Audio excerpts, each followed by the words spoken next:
Hmm. Pag tinupi mo ng todo, kung may namamaga sa loob, siyempre pag inipit mo, Opo, masakit po. exactly, siyempre maiipit mo yung namamaga sa loob eh. Pero anong pinagmumulan ng pamamaga sa loob? Ibig sabihin, dalawa lang yan. Maaring may sugat yung, may partial tear yung, kasi yun yung nasa loob eh. Yung tinatawag na medial meniscus and lateral meniscus. Yun yung sahig ng tuhod.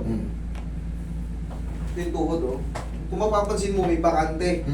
Yun yung ayun tawag doon sa nakabakante na yan, kasi hindi kita sa x-ray yun, magne-negative siya, negative kayo sir eh. Pero yung bakante na yan, yun yung tinatawag na meniscus, yan yung napupunit.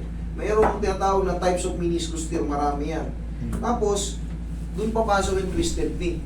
Pag nasira kasi ano mo, nakapaling. Kaya pag inipit mo ng gano'n, Masakit na po.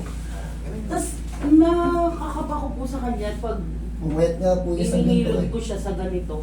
Parang Yung yung isa po yung tao. muscle sa ganito. mataba. Kumukonekta na rin po hindi, sa balakang. ang ibig niyo sabihin, parang lumambot, no? Opo. Alam mo bakit? Siyempre, Ito po, oh, parang maga. hindi mo mapwersa eh. Opo. Hindi mo mapwersa kasi nga, yung mga muscle, ganun din. Opo. Sige. Pero itong nakabuko na to, bali wala to sir. Kasi kung may problema to, pipindutin ko yung pinakabuko lang, kahit dalawang daliri pa. Kung talaga may problema yung buto na yan, sisigaw ka na kaagad. Eh wala naman yun. Kahit pitik-pitik natin.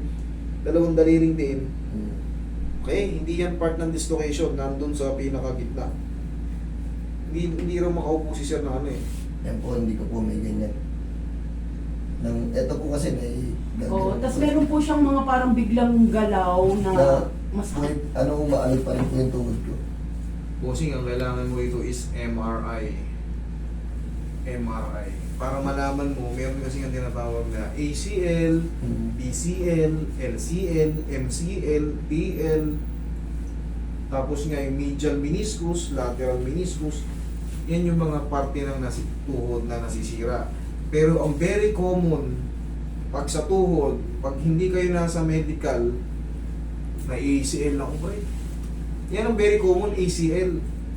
Sa mga basketball player, yan ang very common na tawag pag na-injury ka sa tuhod. Na ACL. Hindi na nababanggit yung basta-basta may yung meniscus. Yan basta-basta na Oo, parang puro ganun nga yung mga ina.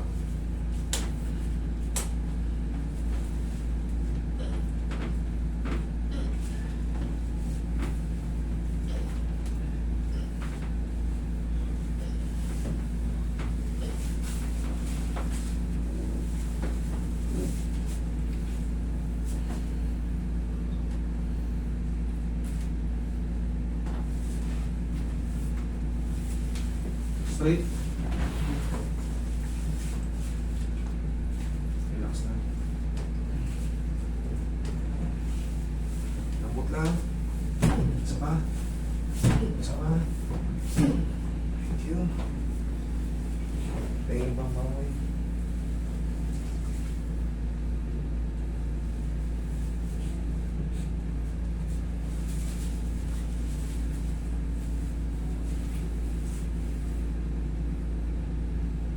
Pag lumapit na yung tupi, kasi hindi kagad, pag na-adjust to, kahit na-adjust mo na maayos yan, yung swelling, hindi pa rin kagad yan nawawala. Opo. Mag-aantay pa tayo ng healing process niya. Pag lumapit na yung tupi, kung kanina ganito, kung nadagdagan na siya ng ganito, for the meantime, okay muna yon. Tapos, waiting ka lang. Waiting, wala mo muna ilaro ah. Pero sa observation ko po, nung nangyari sa kanya yan, ano kasi, halos nahirapan siyang maglakad, tumayo. Yung parang, siyempre sir, inaalagaan ko rin siya ng mild massage lang, tas hot Uy, compress, pakuha kang cold bandage, ah. compress. Oo. Kaya ba? Yan. Opo. Yan. Opo. Lapit na oh. Yan. Yan, masakit. 1, 2, 3.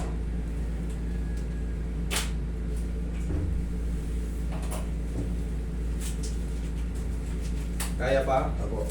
Yan. Opo. Yan. Opo. Yan. Opo. Yan. Opo. Yan. Opo.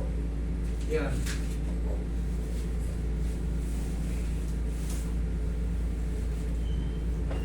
Medyo malapit-lapit na idol.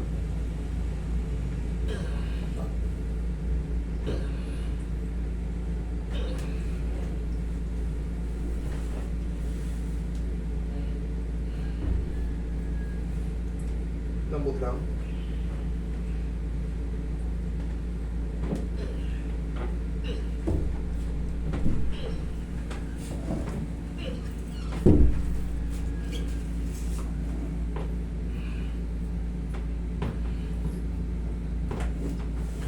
Ayan, sana eh. Ayan. Tigasan mo to. O, sipa mo. Huwag pakawalan, huwag pakawalan. Sige, yan. Isa pa. Isa pa. Isang pinakamalakas lang. You, thank you.